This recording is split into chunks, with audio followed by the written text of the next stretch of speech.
What's up? What's up, everybody? J Rock in the building. Thank you for joining me for another episode of Shop Talk Live. Tonight we got somebody special in the building. I'm about to bring her on camera, let her introduce herself. So without further ado, here's the beautiful DJ B Love. Good evening, DJ B Love of the mother world, chilling with y'all tonight. How you doing? How you doing tonight, B Love? I'm doing swell. Doing swell? Well, tonight we kind of have a open mic discussion. We got a couple of things that's been on and popping all over Facebook and Instagram and all that good stuff. And so one of the things that we're going to discuss tonight that a lot of people been talking about is pretty much to me it's kind of a crazy topic. It's like to mix or not to mix. Now, as a DJ, I've always thought, I've always mixed. Every gig, you know what I'm saying? Every gig, I've always mixed.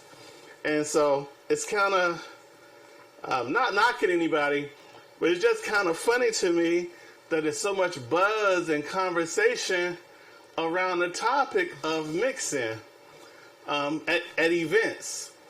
So I guess everybody's definition of mixing not the same, but for me,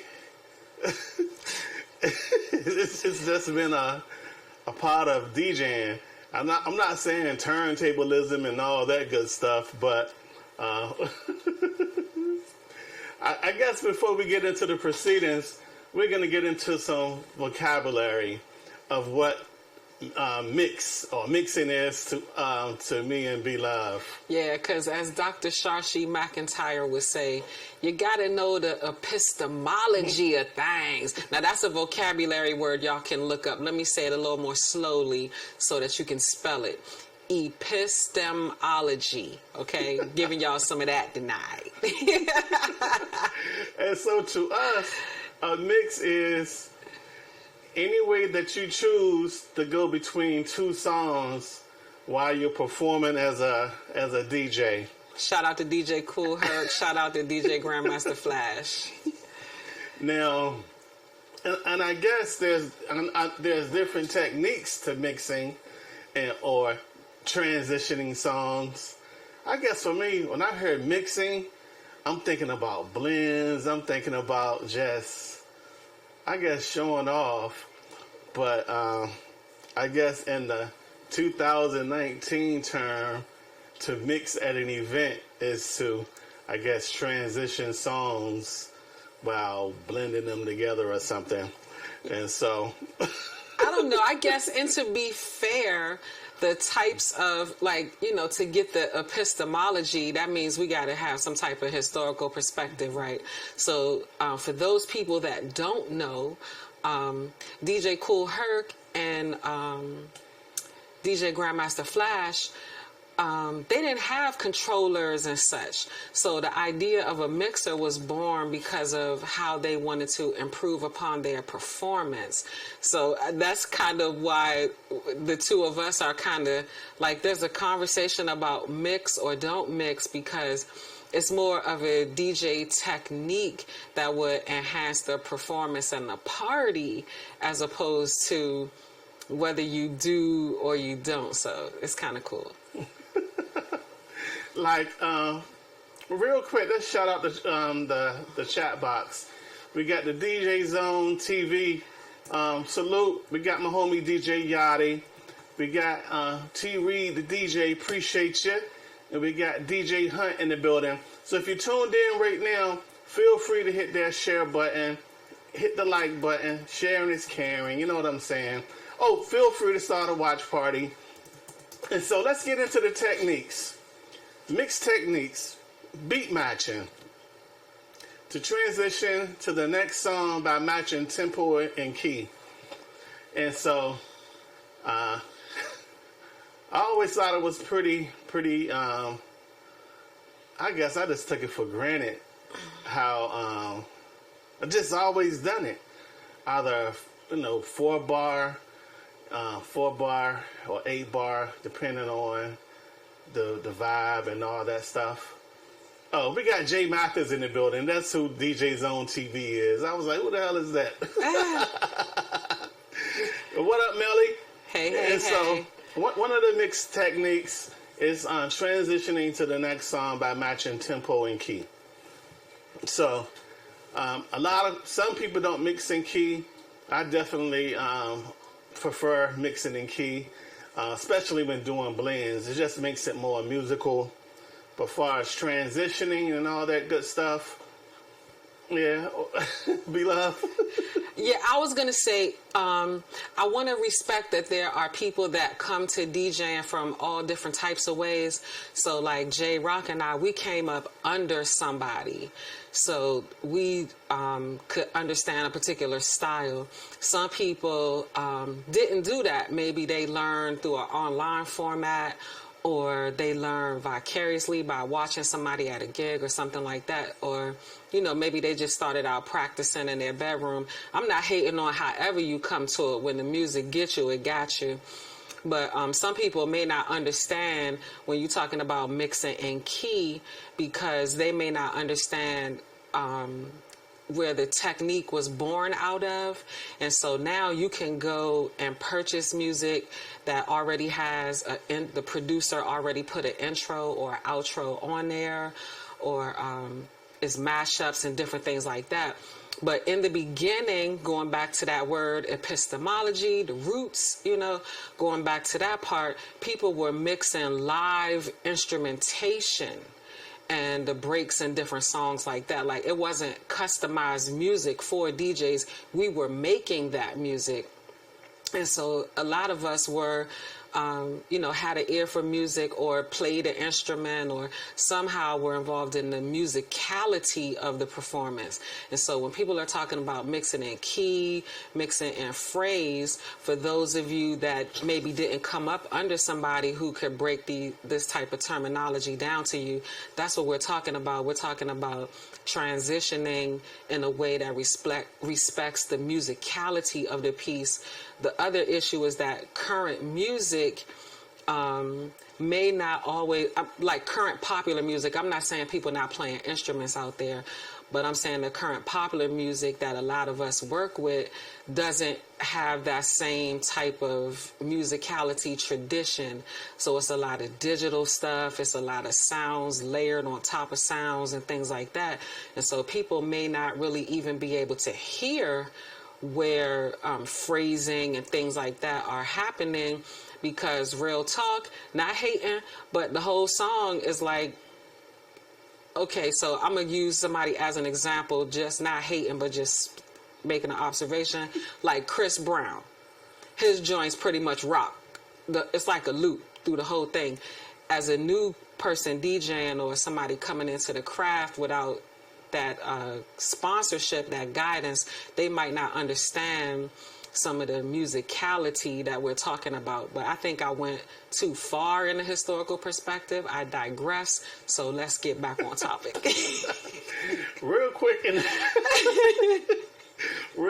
the chat box, shout out to my homie DJ Cool Dre. Now, some people saying Jazzy Jeff didn't do any scratching this weekend. He did all blending. DJ Hunt says never mixing key unless he notice it. Okay. Jason Stewart says mixing key in a live party situation sometimes don't work. I just vibe. It's a vibe thing for me.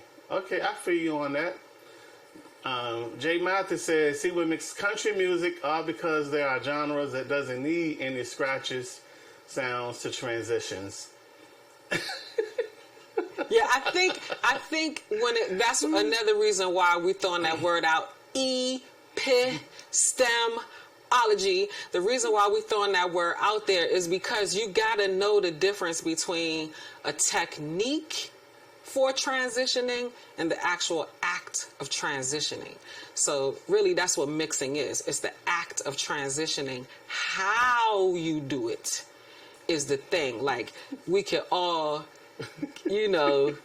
get the stroke thing down, but it's how you going to the left, you going to the right, you looping that thing. It's the motion in the ocean, baby. Exactly.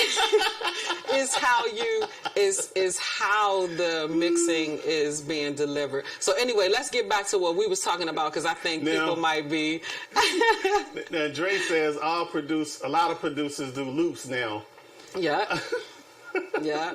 And some of it is because that's what the consumers tolerate. That's what they're into. So people are making music for what people are into. Some people lack the musical training, so they don't understand music theory and things like that, so they're not even throwing it out. Some people are experimental, like Miles and Alice Davis were on Bitches Brew and other similar concept albums of such. So it's a lot of different ways you could approach it.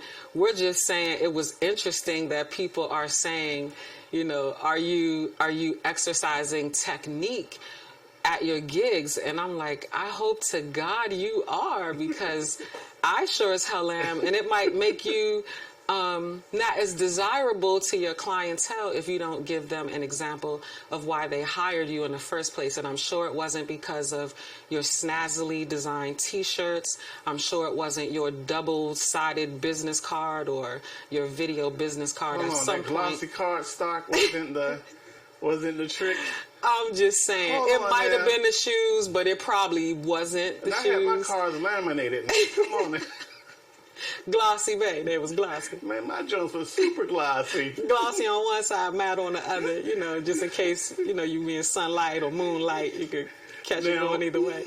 Another mix technique or transition technique is the cut. And just to swap instantly from song A to song B, a.k.a. drop it on a 1. Or not. Or not. You might drop it on a 3. You know what I'm saying? If you mixing, it depending on the genre, you know what I'm saying? Kizomba, salsa, timba, things like that. You might not do it that way. I'm going to say Afro beats because that's what y'all know it as, but y'all know it's African hip hop or. Now, Melly says, you're right. A lot of artists are not playing instruments anymore. Everything is 4 and 8 bar loops with various instruments added. And that changes over. Right, and that changes the way that you would deliver your performance. Just like a keyboard that's electric versus a piano, and especially if you're going to manipulate the keys underneath the piano, you're going to go there with it, then it's going to give you a different type of sound. So concert hall versus, it just depends. It's been places that we've been where the people was mad impatient, like the Fireball took over, the Patron took over, or, whatever they was doing in the bathroom was taking over.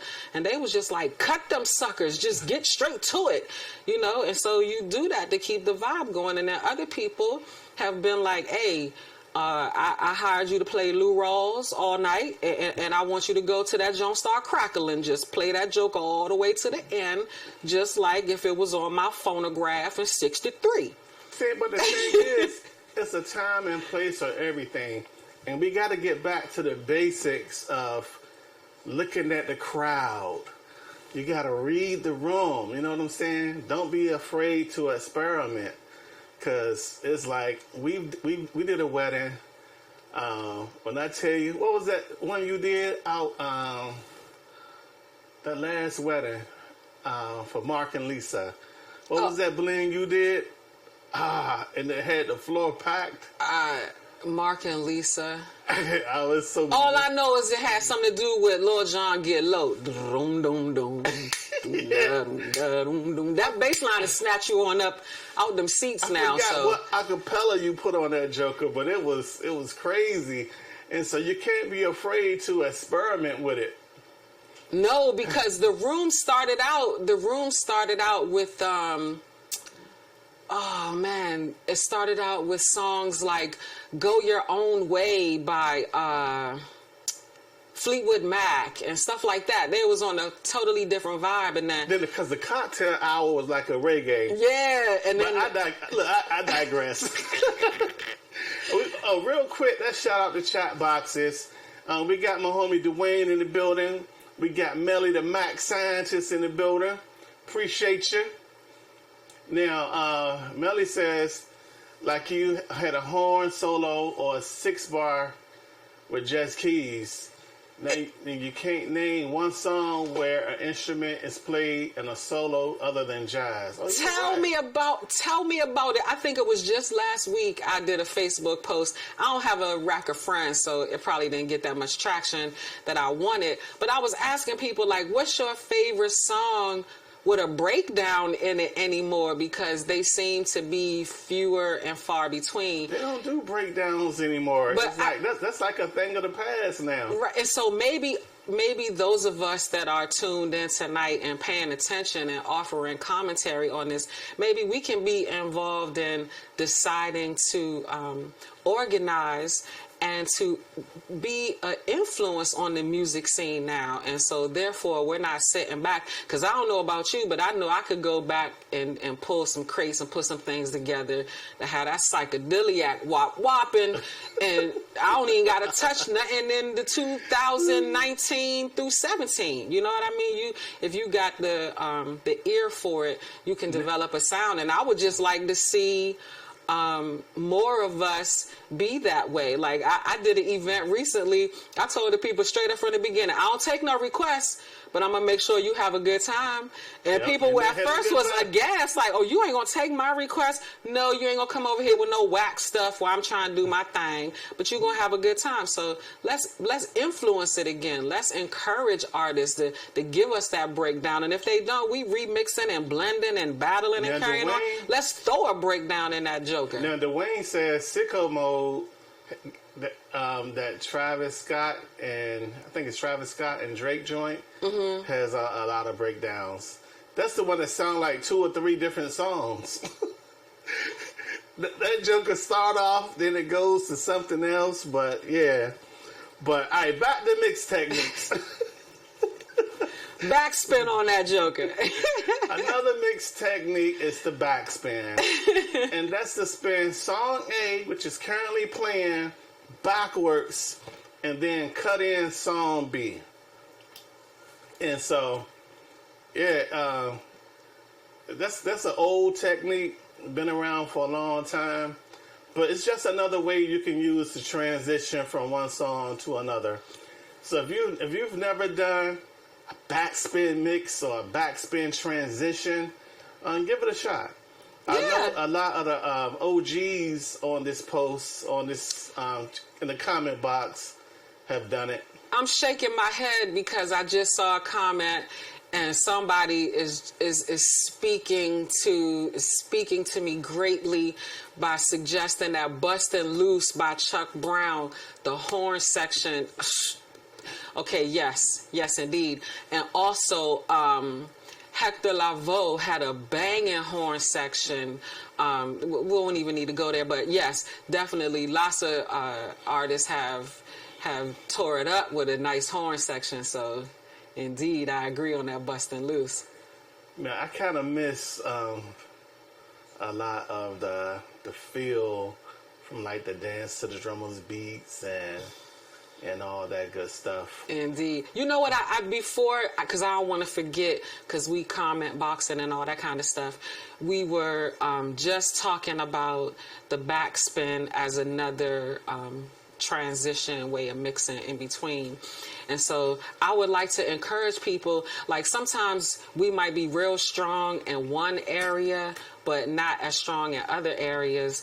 And one of the things that J Rock and I used to do, especially when I first, came out and started doing things professionally or hanging out with other DJs and, testing my skill set, it would be like, okay, for this next set, while you warming up and practicing, you need to work on go from this to this to this. Try different mixing techniques. All right, so you're gonna go from a fade to a flange with the low pass to a this to the that. And when you have controllers, you got access to be able to do all that and juggle and things like that. So I would encourage you, if you feel like, listen to your mixes, because you don't want to fade out of everything. You don't want to echo out of everything. And sometimes if you don't go back and listen to your mixes, you might not hear that. So of the techniques that we've suggested so far, maybe that could be a challenge for yourself, that you could say, over the next couple of weeks, every time I practice, or I'm going to commit to practice for X number of minutes, a day, week, whatever, and I'm going to try out some of these different, like your own professional development. Now, speaking of echo out and effects, there's a couple that you can try that's pretty easy. For my OGs, I know a lot of this stuff is basic, but a lot of our viewers are new to the DJ game. So we're just putting the information out there. And a review don't never hurt. If you've been doing it for a while, you may have become complacent and content. And people done told you was nice a few times, so you're a little cocky. You might not be practicing on your basics, so you might be overestimating your self-worth because you going off that 2016 mix. So just make sure your 2019 going into Halloween party, Thanksgiving get together, Christmas party, New Year's Eve season, make sure that you're not so content that you whack. Keep practicing. Yep. So those effects are echo out, fade. You got your high and low pass filter, and juggle. So that's some fun stuff you could try. All of the modern DJ software systems got tons of effects. I will say echo out is pretty dope. You can't go wrong with it. It's even built into a lot of the mixers and stuff like that. And so I definitely say give it a shot. Yeah, try everything, when you're doing your practice session. Try everything and see what works. You never know. You might happen upon something that can significantly improve your performance within a specific genre. And of course, someone mentioned earlier, DJ Jazzy Jeff did a set and he didn't scratch one time. Like, that's just one aspect of it. Shout out to DJ Theodore. That's just one aspect of it, as well as the other pioneers who have continued to expand upon the techniques and turntablism. So try everything. Now we're going to switch gears a bit. This next topic, has been the source of a lot of arguments, a lot of debate, and a lot of the DJ groups and in-person interactions. And so it reared its ugly head again today. And that topic, our next topic, without further ado, is know your worth. And exactly what in the hell does that mean, to know your worth? On the screen, we got pictured a 1993 Lexus ES300 on the left side. On the right side, we got pictured a 2018 Lexus EX350. Both the same cars, both get you from A to B. Questionably. I'm sure in 1993, the one on the left got you there more reliably than it might right now. And so, know your worth. And so, my take on that is a little different. And B-Love and I, we spent a lot of time talking about pricing. How much should we charge? What's our return on investment? Should we buy these speakers versus these speakers? Should we get the Rain system or keep the NS7? And how often should we upgrade, and all that cool stuff.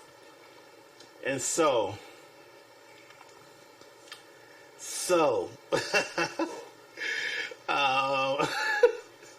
we're gonna have some fun.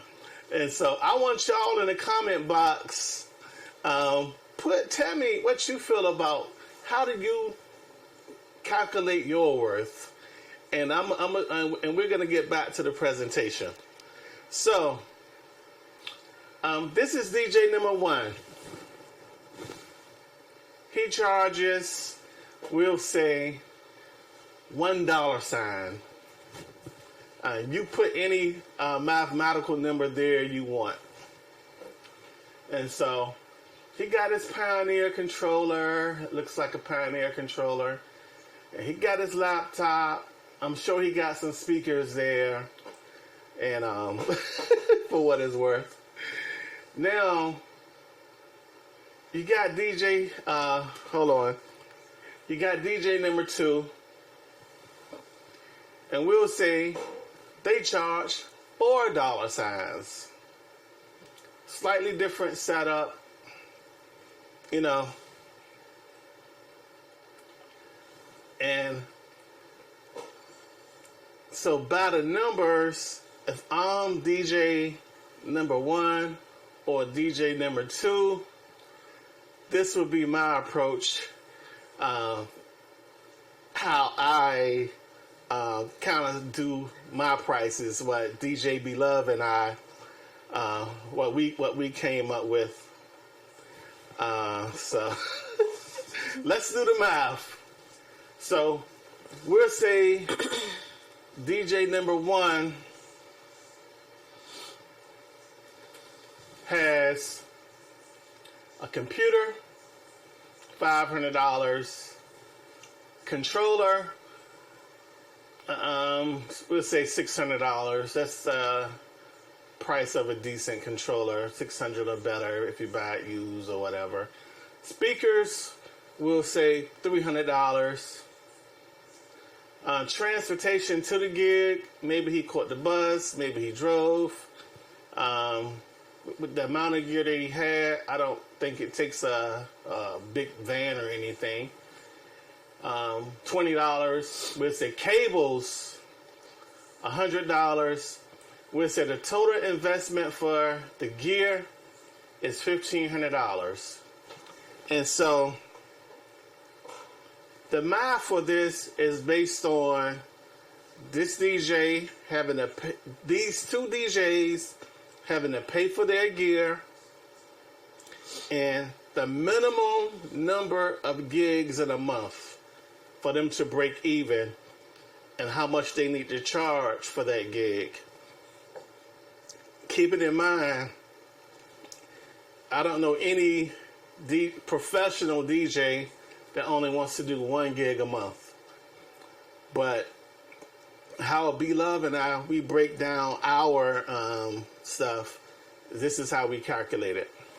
So 1 gig a month, we're going to say that this DJ at a minimum want to pocket $15 an hour for his or her performance. So $60 is their pay for them. Their gear financed for 12 months. American Musicals, Zizels, Chuck Levins, whoever. It'll be $126.60 a month to pay off that $1,500.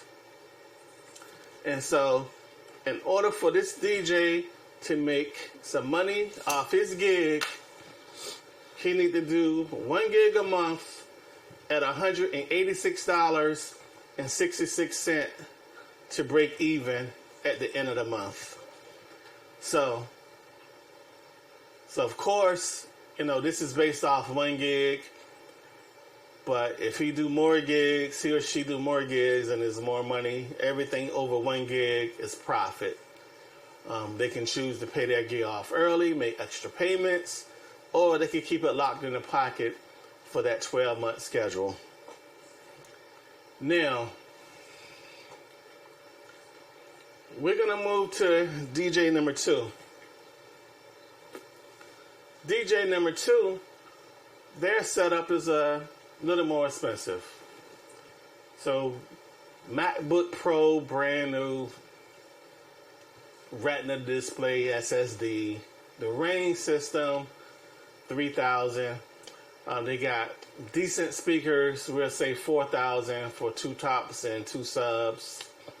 We'll say they're pulling a trailer with a Suburban. We'll say $60 for gas, about $600 in cables. The light show, $8,000 for a decent light show. So the total gear is $1,860. And we're going to say this DJ is a seasoned DJ. He or she want to make at least $100 an hour. So they're going to pay themselves $400 per gig. The monthly payment on their equipment will be $1,505. So they need to gig once a month at $1,905 to bust a profit and break even. To make their $400 to pay themselves and pay for their gear. Anything over 1 gig is profit.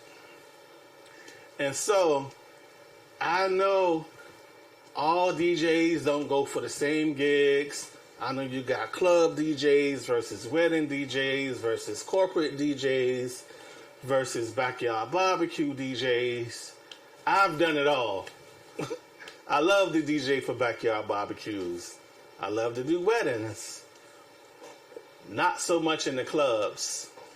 Now, marketing is another line item that's another conversation. Right now, we're talking about gear, because marketing is one of those budget line items that might be $2,000 by itself in a month. Well, I don't know. I think we're talking about a specific DJ here. I think when you start talking about numbers and breaking even and profit, we're talking about people who are participating in a capitalist business endeavor. And that's not the same as a DJ who, there are people that I know who they love music. They have, a great ear. They like to be around people. And so they DJ for the soft skills of it. So they're not really, they could care less about how much money they're making. And perhaps the ones that I know that feel this way tend to not spend a lot of money on their equipment because they're not approaching it as a professional business endeavor. The examples that we're using are for people who are following a professional business endeavor, and so therefore they're going to approach the situation differently. And so where J Rock and I add to the conversation that we're having about know your worth is we're having this conversation about your business investment. And when we finish that, I just want to add to it that there's, the socially responsible aspect of it. Like there's an understanding that a DJ is going to show up and conduct a particular type of business in a particular type of format that was pre-discussed. So when I talk about knowing your worth, I'm talking about, can you actually show up and do what the customer is hiring you to do? That's when you become worthy, not necessarily your gear. And so this example, because it's probably some people that's sitting on their keyboard that's hot, they about to be typing stuff, or they about to tune out and feel some type of way because the example that we're given with the numbers doesn't fall into alignment with the type of service and product that they offer. So understand that these numbers are for people that are participating in a professional endeavor, which is a capital income stream type of situation. And so therefore you're going to be making different type of moves than when you are not participating in that system. So if you are currently not participating in that system, then this part of the conversation is just for you to listen and learn and maybe not talk so much. Beloved in the building. And so if you look at the numbers right, at the end of the day, you got to do the math for yourself. You know what I'm saying? It's like, I know for me and Beloved, we offer a boutique service. You know what I'm saying? And boutique service come with a boutique price. DJ number one, he's not worried about a marketing plan. And he's probably ripping YouTube videos or in the different Facebook groups asking for music. Perhaps. And he may or may not have insurance. Perhaps. But at the end of the day, you have to do the math for yourself. Yeah, you have to decide the type of business that you want to run or the type of DJ service that you want to offer. Like J-Rock said, based on the skills and the resources that we have available to us, determine the type of business that we go out and sell. So if we're not going for the same type of business experience or offering the same type of service, then we would naturally be making different moves. True. Now, in the comment box, Melly says, you got Melly, J-Rock, or B-Love opposed to DJ Guns Up or DJ Ratchet, etc. You know? Or And I'm going to be honest with you. There are times when I want someone who has the skill and experience to be able to accommodate the so-called ratchet crowd. And then, it just depends on what the type of event is. And I see someone mentioned about like a tug of war of DJs not willing to share knowledge. I just, I got to throw this out there that our art form has become commodified. And so there are people that are involved in the process that are just about making it something that's easily packaged and easily delivered. And so those of us that are focusing on, the epistemology of the craft, the science of the craft, that want to keep it going from what its original form was, which was a self-expression tool for, young, impoverished, oppressed youth.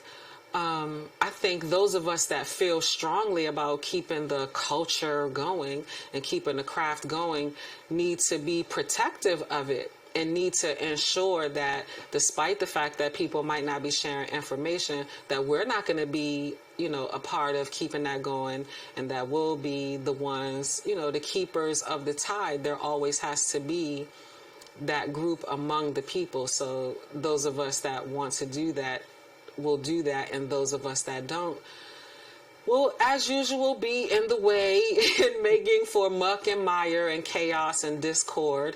And that's where people's, choice comes in and people's level of discipline and discernment. But if you have the skill to keep it available in the culture, then I guess you'll decide if you will or you won't. Yeah. All right, so we're going to get into the next part of our show, and this is the open mic Q&A. And so this is the portion of the show where we show love to the chat box. And any questions that you have, you can feel free to type them. We'll do our best to make sure if we don't know the answer, we will team up with you to research the answer together. Hey. So that we all can learn. Study and group in this thing. Study group Wednesday. Hey, you trying to meet me at study hall? Oh. And there's definitely a tug of war going on between the the new DJs and the older DJs and the turntable DJs and the controller DJs. And quite frankly, to me, I don't care what another DJ uses. As long as they're doing what they want to do or not, it don't impact me one way or another. And I honestly could care less about what another DJ charges. It's up to them to do their math and decide, what they can afford to charge or not. For me personally, our business has to pay for itself.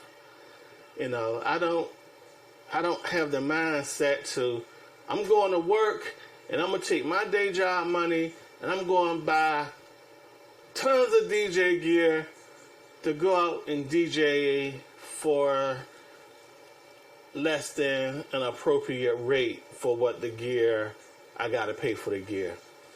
Unless someone gifted, people be coming at this from all different type of ways. There might be some people that just are financially in a position to be able to just throw it out there like that, and they doing their thing. I'm going to tell you, J-Rock don't care what y'all use, and J-Rock don't care what y'all charge, but I do. Because DJing is not an actual business industry yet, but it's being entered into the Olympics. So I think we need to think about stuff. DJ is entering the Olympics. They got aspects. It's only a matter of time. They got breakdancing going into it, and the industry has become much commodified. So we have to decide how we feel about that. We have to decide if we want this to be around for the youth to enjoy. We have to decide if we want to continue to have an impact on music and an impact on people and an impact on the party. And, like Kwame Ture says, we are all the same and we are different. If you ask 1,000 of us what we are, you'll get 1,000 different answers. But to the extent that we can come together and organize our efforts to ensure that the industry is less commodified and more about the art form, I think we won't have to be so worried about trying to experience a scarcity of information or whatever. Come on, man. The mixer was made, and then some manufacturer decided that they would commodify and capitalize on that, and we don't got nothing to do with that. So I care what y'all charge. I care what type of technology you're using, because we're not really benefiting from it unless we decide to prostitute it in some type of way. Yeah, and if you look at the Forbes list of the top 25 highest paid DJs,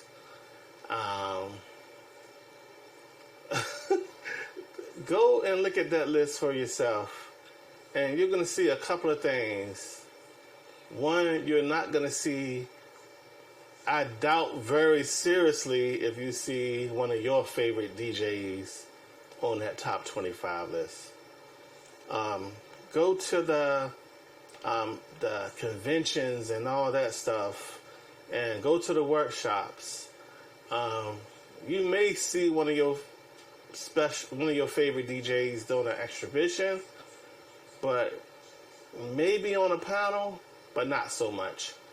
And so, as far as the industry goes, it's other things that I think that we should focus on, that I know I want to focus on, as in the realm of really making sure this art form can thrive and be lucrative, so the future generations of young guys and young girls that want to pursue DJing can do it as for a living, and be able to have health benefits, be able to join a union or not. We have to organize. We must. And so we must create a power base, to be able to leverage. The organization will allow us to create a power base so that we can influence. If that's what DJs are upset about, I don't like this new music, and I don't like these new controllers, and I don't like these things.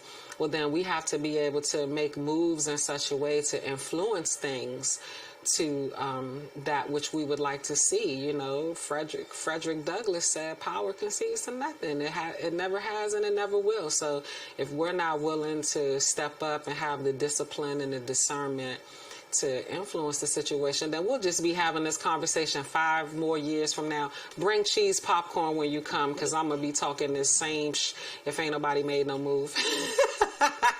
Yep, and so really, and if you look at the amount of money that DJs spend, but like for example, look at the Pioneer DDJ 1000 SRT. I've personally assisted 17 people with making purchases and getting a good deal. In the last 60 days, I personally assisted 9 people to get the Rain 12 system. And it's like, this is just people I know who need a good deal. And I got connections, legal connections. That comes with a warranty. And we spend a lot of money, you know? And we're not even going to talk about the video side of things. That's another whole topic. But it's a lot of power in our dollars. And so we got to stop. I would recommend that we stop focusing on what the next person is doing wrong. And some people you can't give constructive criticism, but if you have that type of relationship, give words of encouragement. Let's take and build. Let's uplift one another. You know, let's not be backstabbing over Facebook groups and silly shit like that. You know what I'm saying? When we can really, really come together and do stuff for the culture. All right, we got my girl Jalen in the building. Hey, Jalen. She says, what is your thought on one that produces tracks and mixes before they event? I heard that some radio station personalities do that. Yeah, a lot of radio shows are pre-mixed. They do the whole show, including the spaces for commercial breaks and talkovers. I know DJs who are on the radio and it's another DJ that's actually playing their mix. They record mixes for radio personalities, and that's another whole topic. I guess they ghost DJ. Ghost riding the turntables. And I would say it's a time and a place for premix. Like a wedding cocktail hour, I wouldn't necessarily spend a wedding cocktail hour live. I might do a jazz mix, you know, depends on how I feel that day. But wedding reception, you gotta spend live. You know what I'm saying? Yeah, I agree with you on that note, because remember, we did an event in Virginia, and the birthday guest had an event planner, and I'm not sure if they had the exact same notes, but the planner gave us one style of music to play for like the people entering into the party and just kind of getting warmed up or whatever. But as we're going through the event, we're noticing people are like pulling out their phones. They starting to, you know, do their eyebrows and pull out their taxes and laptops and finishing up their dissertation. So we was like, nah, this ain't gonna fly. We gonna have to switch this up right now. And so even though, because the type and style of music was kind of laid back and you could just roll with it, we was like, okay, we're not going to spend that live. But like 15 minutes into that, we was both looking at each other like, okay, so we need to rethink this, because this event has quite a bit more time to go into it. And so we got to change the plan. So having something pre-prepared is not necessarily a bad thing. I think herein lies one's intent and morality. Like if you promoting it like it's yours and it's not, then I feel like, you lying to your customers. I don't know how long you might be able to get away with something like that. But if it's your stuff and you're, picking and choosing, especially if you DJ alone and you're doing 4 to 6 hour events, you're going to need a little something in case you got to go to the bathroom or something, or equipment malfunction. You need what I call mega mixes, where it's like a 3 or 4 song little thing you could play to run to the bathroom if you're by yourself. But or go and figure out why the part of the room where you had 6 up lights is now dark. Yeah, true. And you by yourself, and you don't have anyone. Your client paid you for 6 hours of uplighting. So there's a time and place for a pre-mix or a mini set, something like that. Like the example B-Love was talking about, the party planner says they wanted jazz for the first hour. And so we're watching people come in. It's not a jazz crowd. And so, we did the dang thing, dropped some neo soul. We had to abort mission quickly. You got to read the crowd. Because sometimes wedding planners or party planners, and even the party hosts, might not take their friends, their party guests or wedding guests into consideration when they're programming the music for their event. Yes. Your auntie like jazz, but 70 people on the guest list like Lil Uzi Vert or Blueface or whoever. So that's why as a DJ, we as DJs, we take our entire music collection to every gig. It's loaded up in Serato, ready to go. And I come to DJing from being a street dancer in DC, and so you couldn't just like practice 1 or 2 moves because you didn't know who you was going to be seeing on that little piece of linoleum. So you had to be prepared to make whatever move needed to be made. And I also spent time playing drums in a band. And so it was a go-go band. We did covers. We did remixes. We did our own little neighborhood regional stuff. So you had to be able to switch between genres, switch between tempos and all that kind of stuff. So I feel like I brought a lot of those skills with me. So I look at the gig that way, like, who's in the room, who's not moving, who's not paying attention, what about the person that paid me, what about the person who the party is for. And I think a lot of that just comes with being out doing gigs, going to other people's gigs, seeing how they do things, just being a consumer of the music and party scene will also help you figure some of those things out. Now, we got a few more minutes. And I have a question. Hold on, let me finish my thought. Okay. We got a few more minutes, so if you got any questions, any comments that you want us to address, put them in the comment box. And B-Love got a question. What's up, baby? Okay, so I don't know too many people that have, so I figure since we have this forum and people will probably comment after the fact as well. Okay, so Old Town Road, like, okay, cool. And then that do the two-step and the cowboy boogie. And so I just want to know, like, of the people that are tuned in with us now or will at some point be, like, did you play those 2 songs at gigs? Like, did people request that? Or do you play at a place where something like that would have been appropriate to play at your gig? And did you get creative and add more stuff to it? Because I kind of liked both of those songs, and there have been clients that we did like 7 hours of country music, and I grew up listening to bluegrass and things like that. So country is cool with me.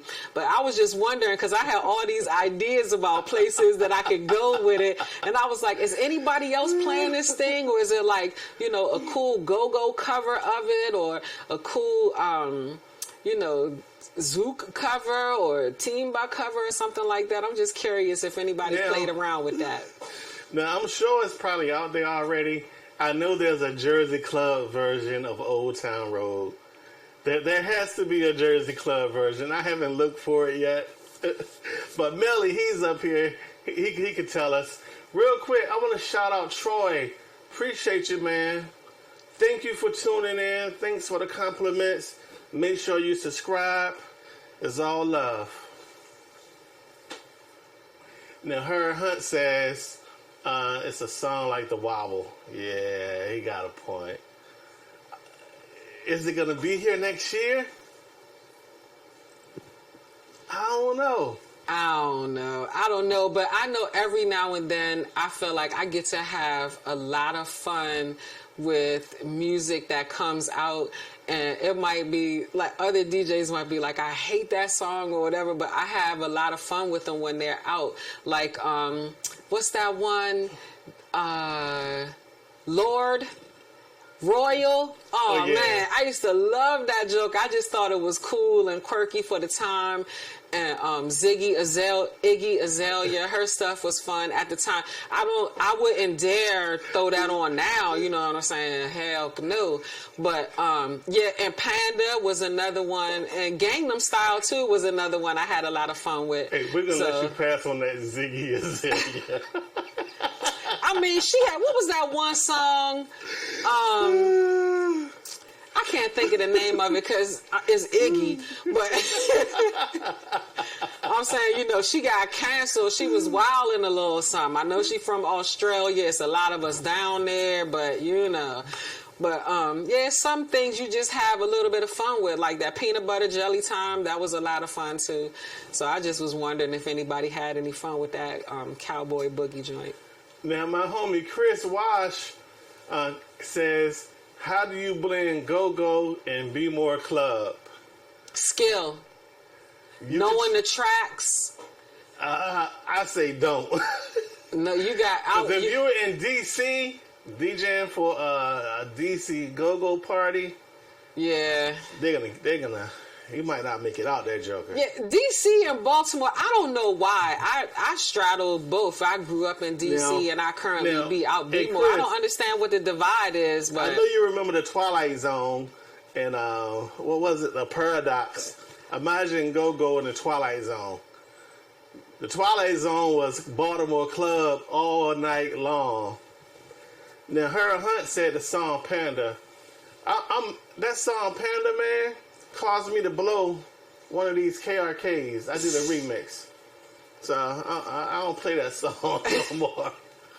Yeah, Chris, don't leave the Baltimore club and the go-go. Let them be in separate rooms or them headphone parties, because those genres don't go too well together. But then again, wait a minute though. Let me run that back, because I think it was NEG a little bit earlier this year came out with a combo joint. Some part of the song was crank, and the other part of the song was what's the new style of go-go called? I be trying to block it out my head. Crank is a new style. No, crank is the that nice pocket in that socket, but it's the new. I can't think of the name of it. I'm sorry that I'm being disrespectful to it. But anyway, NEG, I'm going to share. Bounce Beat. Bounce Beat, there you go. And NEG got one that's based off the Mario Brothers joints. It's banging. Oh, yeah, they killed that joker. You might could do something like that as far as transitioning, but I don't think they're going to be good bad mates. Now, speaking of mix, you can't mix go-go and club. You gotta talk it in. I'm gonna take y'all to 95 South. We going to DC. No smooth that. Yeah, man, nigga. Let me stop. But and we just having fun, y'all. But yeah, I'm J Rock, man. She's B Love. Hey. Thank y'all for tuning in. We do this every week, normally on Mondays, but we're thinking about moving it to Wednesdays. Because some people are still engaged in their spectator sport, and oftentimes that comes on Monday, and sometimes it interferes with us being able to reach the masses of the people. So we'll move to the Wednesdays. Exactly. So I guess it's official. Starting next week, it'll be every Wednesday. Even though the graphic right now is saying new show. That's what we mean, being flexible. Every Monday. I mean, But you know. but the thing is, right, when you have the technology, it don't take nothing but a click of a button to make the change. You just going to cut. But You yeah, gonna juggle. if you tuned in, feel free to hit the like button, subscribe to the YouTube channel, and I want to encourage you to become a Patreon member. Patreon members get access to special live streams and special recordings. If you become a VIP level Patreon member, you get access to a monthly phone call where you can get 30 minutes of consulting for free every month. Everything from live streaming to DJing to lighting. So I suggest you become a Patreon member today on that VIP level. That way you can really pick DJ B Love Brain, pick J Rock Brain. And so the views expressed in this particular live stream are not meant to diss DJ number 1 or DJ number 2. Long as, you know, they're just meant to show that there are different ways to approach DJing as a business, as a hobby, and it's up to you, the individual, to decide, you know, how much does it cost you to run your DJ business, you know? And it's like, you can't be in the red forever. You got to work and strive towards getting in the black, you know, making profit. The same way you can go to work and punch a time clock and make a living wage, you should be able to, as a DJ, as an artist, as a lighting professional, as a live stream engineer, be able to make a livable wage running your business. And so that's all this video is meant to do, is to help open your mind to a different way of approaching it. You know what I'm saying? And not get so upset when somebody say, you know your worth. And I guess that term, people say it and really don't break down the science behind it. Or they forget how much colonization and imperialism is attached to the comments and things that they say. Again, epistemology. They forget how much of the stance of the empire is involved in some of the things that they say. So, again, we're talking about people that are involved in the process of running a business as an income stream, and it has a particular set of rules, a particular science, and if you are going to subscribe to such a methodology, then there are particular ways that you can approach it to ensure that what we're encouraging is that you would be able to then create a platform that you could sell the service, you know what I mean? So not just purchase equipment and then be living in debt, striving and grinding. Our ancestors did not survive the Middle Passage for us to be striving and grinding. Exactly. And with that being said, the sky is now sunny and beautiful. Your lawn is green, my lawn is green, and we all have the strength and the intelligence to build and just be fantastic. And on that note, I want y'all to have a great night. Be love. How can the people reach you? The people can reach me at eventstreamteam.com. And if they would like to continue to invest in Event Stream Team, then they can become a Patreon sponsor like you just said. Yep. And I'm J Rock. You can find me at Play My Demo. I run the Instagram page for the Power Jam DJs at Play My Demo, at Event Stream Team. If you're not my Facebook friend, feel free to add me. If you're not DJ B Love Facebook friend, don't send her no requests. That is not true. That is not true. Hold on. I can tell you that there are terms and conditions Let me say for this. which I accept a digital friendship. Here's my terms and conditions. Don't send her a Facebook request and then call me crying that she unfriended you because you're not posting nothing that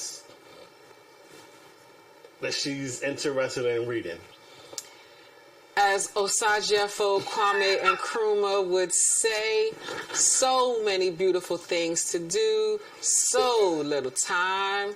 It's a tyrant time, and I got terms and conditions for how I spend my time, and that's all we saying. On that note, we out. Good night. Peace.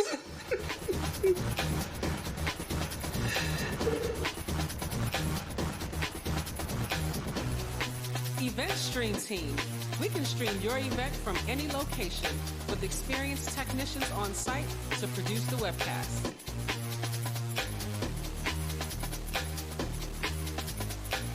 Multiple views can create more engaging presentations and increase your production value.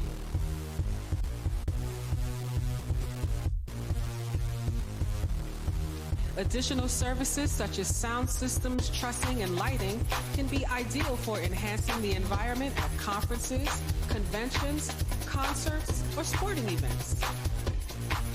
Your event can be recorded and streamed live to most popular video sites.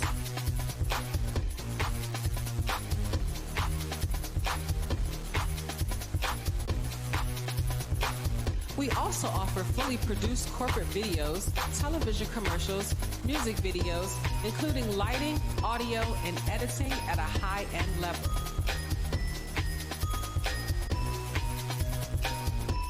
Consider the possibilities for your next event. Learn more at www.eventstreamteam.com.